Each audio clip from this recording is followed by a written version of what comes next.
জানতে পারলাম যে আপনি একটি শিশুকে এটা আমার বাসায় আসতেছে না, কেন আপনি এই কাজটা করলেন? আমি আসলে ভুল করে কাজটা করছি, কারণ আমি এখনো বিবাহ করিনি।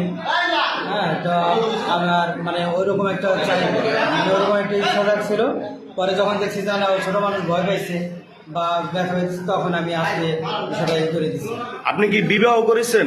না, বিবাহ হ্যাঁ, আপনি কি হিন্দু না মুসলমান? মুসলমান। আপনি মুসলমান, সত্য মুসলমান না মুসলমানের লেবাস ধরেছেন, কোনটা? একজন মুসলমান হয়ে তো আপনি একজন শিক্ষক হয়ে তো এই ধরনের কাজ আপনি অন্তত করতে পারেন না। আসলে এটা সরকারের ধোঁকা করে দিচ্ছে। শয়তানের ধোঁকায় উপরে পড়ছেন। এটা তো আমার মনে হয় আপনি ইসলাম বিদ্বেষী একজন লোক, হয়তো মাদ্রাসা প্রতিষ্ঠানে এইভাবে যে চাকরি করতে গিয়ে এই ধরনের কাজ করে প্রতিষ্ঠানে বদনাম করার জন্য মনে হয় আপনি উদ্দেশ্যপূর্ণভাবে এসেছেন মনে হয়। আপনার দেশে বাড়ি কোথায়?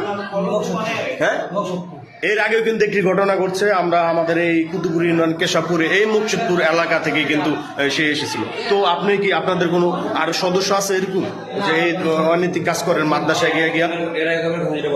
আচ্ছা, 3 দিন করছে, তারপরে একদিন যখন ব্যথা হয়েছে তখন তারপর থেকে আমি আর করি না। মানে ব্যথা হয়েছে বা ভয় পাইছে ছোট মানুষ, তারপর থেকে আমি আর ওকে তৈরিও নাই। ভাই আমার তো মনে হয় আপনি কি এখন স্বাভাবিক, সুস্থ আছেন? আপনি সুস্থ মাথায় বলতেছেন? হ্যাঁ, সোশ্যাল মিডিয়ার মাধ্যমে সারা বাংলাদেশে কিন্তু আপনাকে দেখবে। এই যে আপনার কি করার দরকার এখন, যে কাজ করছেন এখন কি করার দরকার আপনার?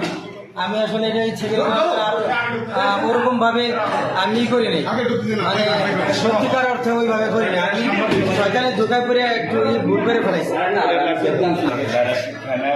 কোরআনের পাখি বলি শিক্ষা, আমাদের ইসলাম ধর্মের শিক্ষার মূল ভোট আপনারা না।